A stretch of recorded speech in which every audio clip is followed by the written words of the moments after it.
بسم الله الرحمن الرحيم الحمد لله رب العالمين وأشهد أن لا إله إلا الله وحده لا شريك له وأشهد أن سيدنا وحبيبنا وشفيعنا محمدا عبده ورسوله وصفيه من خلقه وحبيبه صلوات ربي وسلامه عليه وعلى آله وأصحابه وسلم تسليما كثيرا أما بعد السلام عليكم ورحمة الله وبركاته موضوعنا waxaa ku saabsan yahay annamiima amraad badan oo waxa jirta islaamku oo ka daweynayo mujtamaciisa laakiin dadku ayna dareemeyn mashaakilka ugu faraha badanna ah ee mujtamaca ka dhaca way fara badan yihiin qiibadii baa kamid ah xantii namiimnimadii baa kamid ah buhtaankii baa kamid ah kolka mid walba waa marad ama xanuun macnawi ah oo mujtamaca tirtiraya ama baabiinaya waxa uu la mid yahay oo aw maciisa yahay waa sinwil ghiiba fil ithmi xagga dambiga waxa uu la mid yahay qiibadii xantii xagga xumaantana waa kala walaal xagga wasirigana waa isku mid kolka waliba tan baa ka sii dhibaato badan annamiima qiibadii ayay ka sii dhibaato badan tahay waxa la yiraahdaa al-ghiiba iyadu waxa weeyaan qofka hadal qaada oo waxa uu ku arkay ku xanta oo dabeedna qofkii uu sida u hadal haya النميمة وحوي نقل كلام الناس بعضهم في بعض بغرض الإفساد بينهم وضدك هذا الكيس أولا قاضه وضدك لا نحمره أولو نجيدو إن لغف السهادية لنك لدلو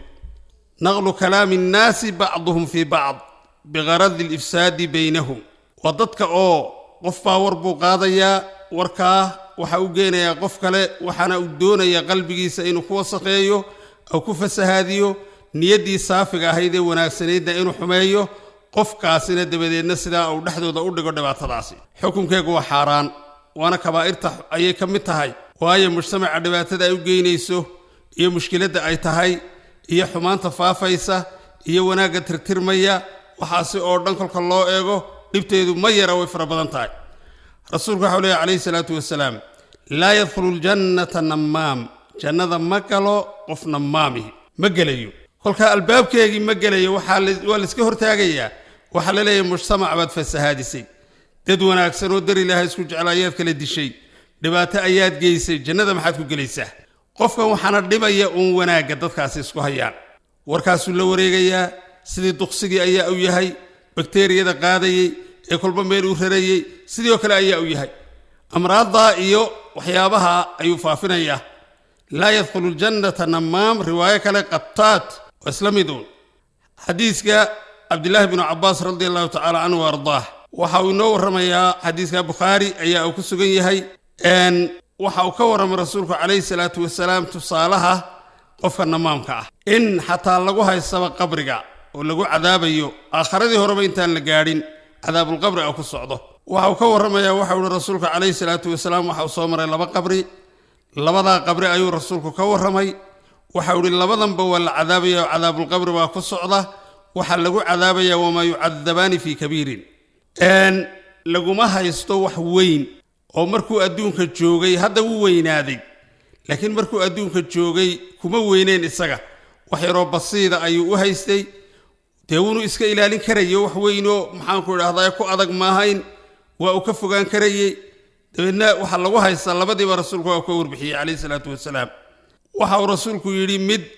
waxa uu ahaa marka uu hadalka dadka ayaa u qaadi jiray dadka ayuu namiimnimo la dhex socon jiray saasuu dadka u fasahaadin jiray ka kalana la yasatiru min bawlihi kaadida ayuu iska dhameystir jirin iyaduna waa dhibaato kale oo qofka looga baahan yahay in Allah yuhibbu at-tawaabiina wa yuhibbu al-mutatahhiriin qofku marka uu suuliga galo waa inuu kaadida iska hubsadaa waa inuu ka digtoonaadaa inay wax kale ay yimaadaan markuu hubsado naftiisa waa uu yaqaanaa qadarka ay wax kaga dhamaanayaan uu ogaado ee sidaa uu iskaga dhameeyo ayaa inuu isjijo qaata ay tahay laakiin markuu kaajaba hadduu markaa biyihii uu raaciyo waxa weeye wuxuu u haystaa qof daahir ah oo ina nijaasi ayna ku duulin ayna nijaasi marin haddana jidhkiisii iyo thawb maradiisiba waa nijaas kolka isagoo labadiiba nijaasa yihiin ayuu haddana gadaal ka weysaysanaya gadaalka markuu ka weysaysana waa uu tukanaya haddana nijaasi halkiiba kolka waa wax la iska ilaalin karayo wax la iska ilaalin karo cibaadadiisii way fasahaaday dadaalkiisii waxba kama joogaan waxana waa iska ilaalin karayo waa tasaahul oo iska fudaydsaday saadarteed ayaa qofka loo baahan yahay in au muddo iyo waqti au siiyo qofku ay wax kaga dhamaanayaan mar uu istaago haduu doono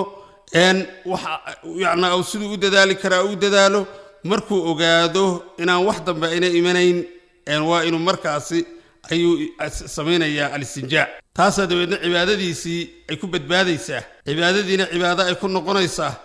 shuruudi cibaadada hadii la waayo oo qofkii nijaasa ay la socoto wax ka saxaya ma jiro saas lagu haystay kan kalena waxa lagu haysta hadalka oo kala qaadayo oo dadka u kala fasaahadinayo oo dadka isku dhiibayo taas ayaa labadaas asaas lagu cadaabo rasuulku yiri alayhi salatu wasalaam rasuulku geed buu soo jaray laba uu kala jabiyay labadiiba waxa ku kala taagay labadii qabri si labada geed ilaahay subhanahu wa ta'ala way cibaadaysanayaan ashjaartu oo qubuuraha in lagu taago geed ayaa sunno ah geedkaas ilaahay buu tasbiixsanayaa meesha dhikri ilaahay tasbiix ilaahay ka socotana cadaab kama soconayo ilaahay baa subhanahu wa ta'ala ugu naxariisanaya saasuu rasuulku alayhi salatu wasalaam ayaa ugu taagay oo laga qaadanaya in cadaabkii laga kor yeelay koladu rasuulku ilaahay dul yimid oo ku taagay waxa weeye cadaabkii waa laga kor yeelaya waxana la ina tusayaa oo yaana rasuulku alayhi salatu wasalaam la inoo soo diray inuu aakhire inooga soo warramiyo waxa jira cid kale ka warrami kartaa ma jirto ilaahay baa subhanahu wa ta'ala u daaliciyay ilaahay baa ina tusaya rasuulku inoo soo diray aakhiradeenna iyo adduunyadeennaba inuu ku dadaalayo kolkaas sidaa inuu qofku iskaga ilaaliyo ayaa laga maarmaan ah namiimnimadu waxa laga yaabaa qofkan kale inuu si fudud buu ugu sheegayaa si fududna waa uu kala dilayaa hatta qofkii oo garanaya ayaa dhageysanaya oo qaadanaya shaydaan baa hoos ordaya markaaba waxay u rumaysanayaan ma oranayo hebel waxaan adii wada waa been ninkii hebel maaha waxaas kama suuroobayo ma oranayo waxa laga waramaa Umar bin Abdul Aziz khamisul khulafaa ar-raashidiin madaxda islaamka ee waaweyneyd amiirkii muuminiinta ahaa waxa laga waramay nin ayaa u yimi kolka warbu u siday warbu u sheegay markuu warkii u sheegay ayaa ku yiri arintaada waan eegaynaa hadaad beenaala tahay waxaad ku dhex jirtaa ilaahay qowlkiisa in jaakum faasiqun bi naba'in fatabayyanu arintaada kuma dhaqaaqayo oo waxa weeye waan hubsanayaa faasiqana waad noqonaysaa laga waramay leeyahay nin faasiqa duu waridinka inay iska hubsada intaydan ku dhaqaaqina ayna ficladeedii ka dhicin oo dibaydan u qoomamayn